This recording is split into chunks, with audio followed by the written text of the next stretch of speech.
if you're mostly have a primary interest in cetaceans, maybe you weren't so interested in some of this stuff. I think you should. We work on both pinnipeds and cetaceans, many of us.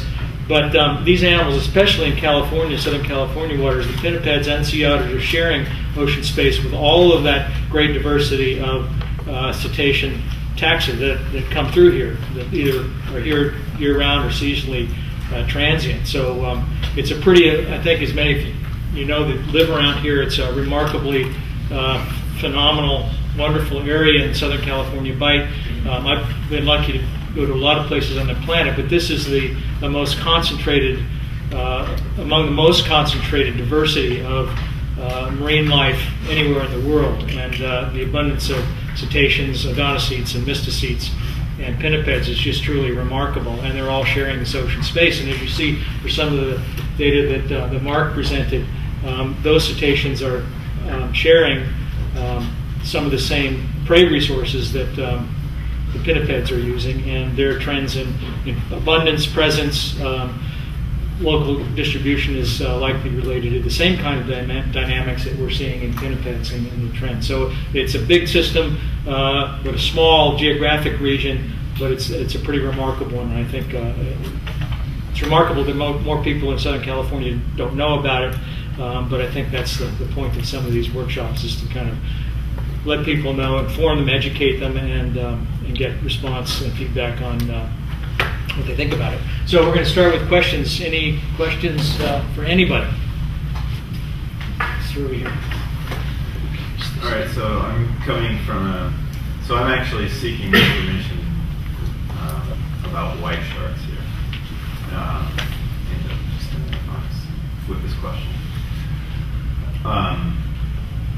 You guys probably know, white sharks have a petition for listing. There's a population estimate that is restricted to white shark population, adults hanging out around the Farallones and Guadalupe Island in the winter, autumn and winter. And I'm just kind of, to those of you, to any of you, I'm wondering what kind of anecdotes you've observed in your areas in Mexico, in Southern California Bight, Channel Islands, as to the presence that time of year of that time of year, late autumn, early winter, say November, December, of white sharks hitting sea otters, pinnipeds in places besides Guadalupe Island, besides Farallones. Yeah. Yeah, in Mexico, in the Gulf of California, we don't have white shark anymore. The shark population has decreased dramatically in this area, so we don't see sharks anymore. I haven't seen any shark feeding on California. No pinniped attacks in any of the colonies. No. Apart from Guadalupe Island, obviously. In Southern California, offshore, clearly there are white sharks that are coming through, and we see evidence of white shark or shark attacks on pinnipeds, but it's remarkably low, it looks like. I mean, I do surveys on elephant seals, a perfect time of year where you get evidence of whether sharks have been attacking elephant seals, and it's pretty uncommon. In fact, it's rare. It's in contrast to the red triangle up around the Farallones, where clearly there are sharks aggregating. There are seals in the water at particular times, which is attractive, and they eat them. But it seems like if there is white shark predation, in both the trends in sea lion abundance and elephant seal abundance, they're really having no significant effect. That's my view anyway. One thing I would jump in, it struck me, particularly when I saw Brian's slide, that in 2009 the otter shark interaction seemed to jump up. The same has happened at San Miguel. So while Brent, which is kind of interesting, Brent's not seen much on elephant seals, but we've seen a large increase in shark attacks on California sea lions. But mostly in the summer. We see, it seems to start, I'd say January, February. We see a lot of fresh wounds in the summertime on females and juveniles. That's really just been the last couple of years.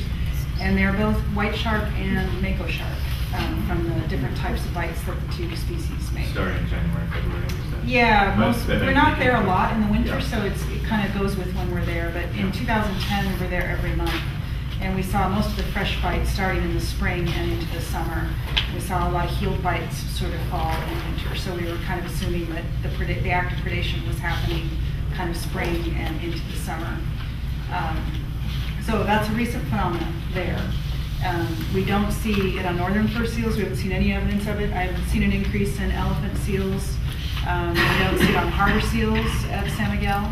And we do have a few Guadalupe's, which we're hoping won't get bitten by sharks. So I don't know if, I'm not sure. Yeah, I guess that's mainly the seasonality of it, I guess. I'd like to point out that sea otters, we see shark bitten sea otters all year round. We have a peak in the fall, but recently we're seeing, it's biennial, we're seeing a peak in this time of year, January, February. Where? Throughout the range? Throughout Where the you're sea otter range. Yeah. And a lot in southern part of the range. And some people are thinking, well, maybe there's more juveniles surviving because of certain fisheries restrictions and their protection and stuff. Maybe some smaller sharks are coming up and just testing everything they come across. So the overarching theme I got on California sea lion's story is they're declining in the Gulf of California, they're increasing and expanding their range north to Washington, Canada, in large numbers. They don't seem to be limited by space or resources, save for Sharon's slight decline in condition of pups over the years. I'm curious, putting all that story together, and then also given the opportunistic nature of them and how it correlates with prey availability, could any of you comment on, or just as an aside, in our approach of looking at the ecosystem and what's available to humans as far as the resources go, and that how important coastal pelagic species are for humans, can you comment on what the bioenergetic needs are maybe currently and what you foresee for California sea lions, maybe we just limit it to the bite, and how that, if you have any sense of that. We've got prey frequency, we don't really have what their bioenergetic needs are daily and yearly given the increasing and current population. And a loaded question. Well, I think that is true. I don't think we know the bioenergetics of sea lions. I think, Steve, did they do some of that stuff with the animals up north? Did they look at how many salmon it would take to? I don't really remember. Yeah, they did that math, but we actually did for stellars, we did a biomass reconstruction for stellars, and the stellar population in BC and Washington is consuming more salmon than, or equal amount of salmon is harvested commercially. So there's going to be this, this management decision on who gets what at some point in time. There's clearly if you just do the simple math, the biomass, the caloric requirements of these animals, if you put, every one of the pinnipeds, the cetaceans that eat fish, it's huge. It's going to be a management issue down the line. Is there going to be any for anybody or who's going to get it? Who's going to get it?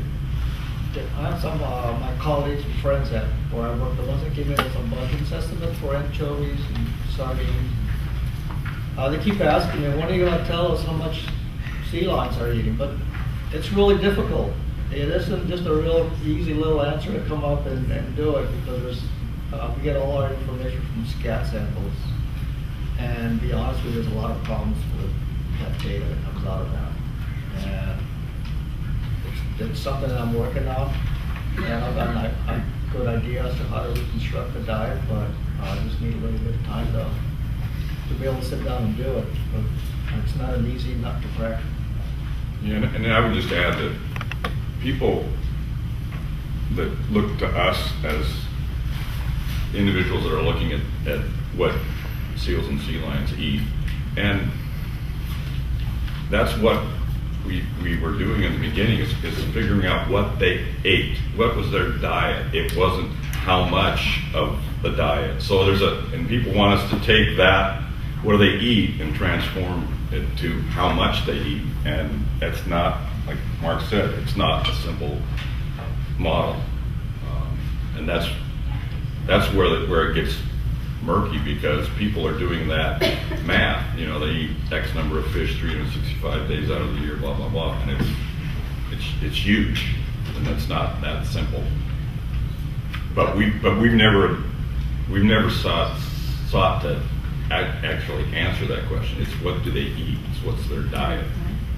Dr. One of the other problems with that, not only figuring out the percentage composition of the diet from the scat samples, but also modeling the population from the local area.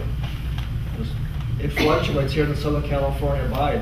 It just increases during the summer when all the males come, and then it drops down. So you got to like model all these fluctuations, and people aren't out there counting them year round to find out how it varies. So somehow you got to come up with a model based on what data you do know, and that hasn't been done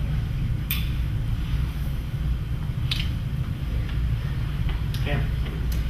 I wondered if you, based on what Sharon said about the domoic acid being a disease factor, primarily for females, what we know about diet, what we know about foraging areas of animals, what we know about the kind of seasonal exodus of males from the area. I'm just wondering if you guys have started trying to connect the dots between where the animals are foraging and what they're foraging on, and this differential, impact of the domoic acid toxicity on survival.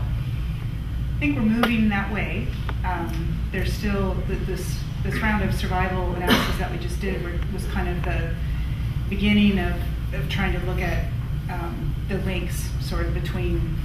I mean, we knew that lots of animals die from domoic acid when it has an outbreak.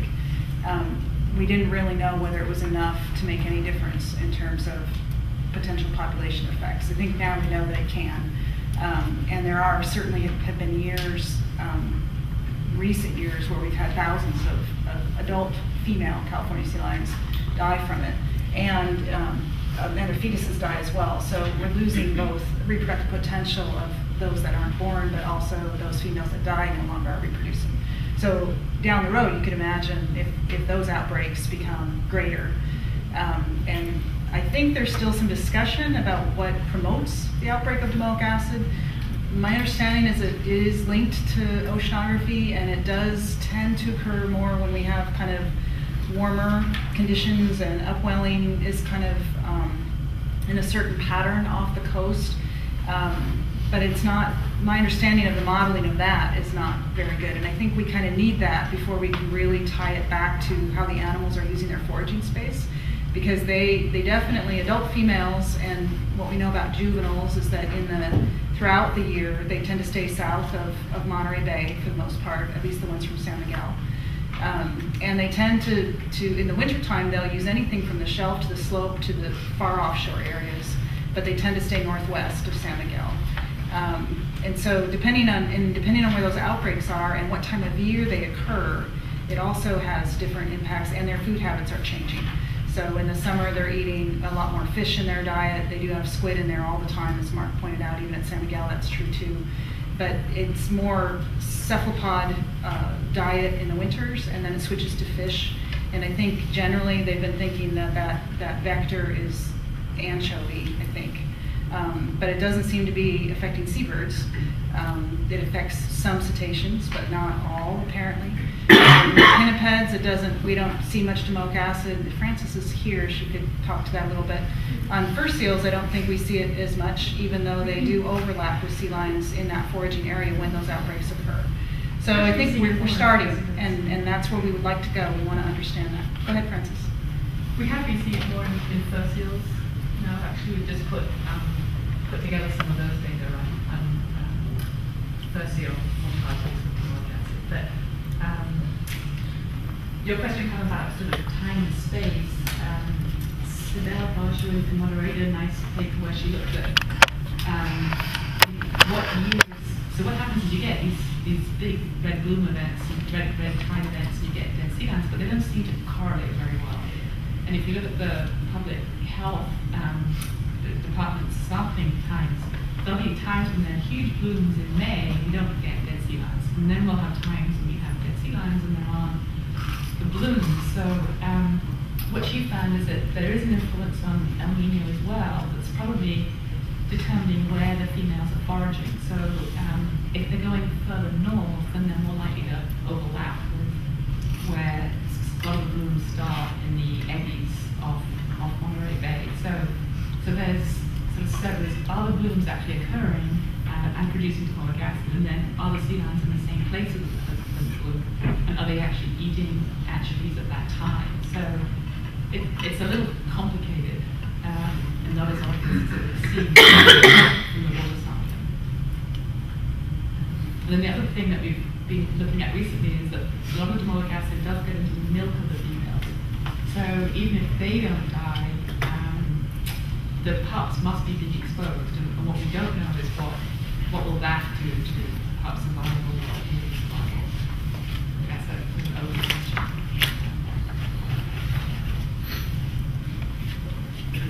Maybe one more question. Sharon, so I was interested in your slide that showed decreased pup size, basically, in a more recent decade or so. And I was overlaying that in my mind with Mark's diet time series, noting that in the first half of your time series there, that coincided with tons of anchovy use, and then in the latter half, if I'm recalling correctly, more sardine and squid. So I was certainly wondering what the possible dietary link is there to the change in pup size, but then also just wondering if it could be a density dependent phenomenon. I'm just wondering what your thoughts are, what kind of hypotheses you're looking at there. Well, that's one of them, density dependence. The reason that we started the condition all those many years ago was with the idea that if the population was limited by food, or if food had some control over it, or possibly space, but more likely food, that we should see a declining trend in condition. And that is the case, that as that decline has occurred, the population has been growing. So we're kind of at the moment trying to, that modeling exercise is a little bit complicated. Yeah. And so we're trying to tease apart, there's so many other things going on, especially in the last decade. The California current has not been in it. It used to go through these periods where it would be warm for 10 years and then it would be cold and then it would be 10. But in the last decade, it was supposed to switch to cold in '99, but it never really switched. It's just kind of bouncing around, and some years are cold, some years are warm, some years are in between. And they're saying that it has kind of lost that predictability that it used to have. So when we're trying to model something like that and try to fit that in with sort of population parameters like density, the food habit switches that are going on constantly, they're always switching around to whatever is abundant. And then on top of that, we sort of have environmental shifts that are occurring that are redistributing them sort of in their environment too. It's kind of a complicated question. But we are looking, the models that we're developing now they're including various aspects of environmental indices that are now out. There's some new indices that have come out looking at large-scale shifts in the California current at different regional scales. So we're pulling those in as well as the traditional El Nino scales. And I think we'll probably be looking at domoic acid and some other disease trends, human pathogen trends, to try to look at whether or not it could also be disease-related. And some of the diseases, of course, are density-dependent, hookworm particularly. So it's also been operating in the population for at least 20 years, maybe longer. So that also complicates sort of the density-dependent idea. So it's there, and we think that it could be that, but it could also be a lot of other things that could be enforcing that trend.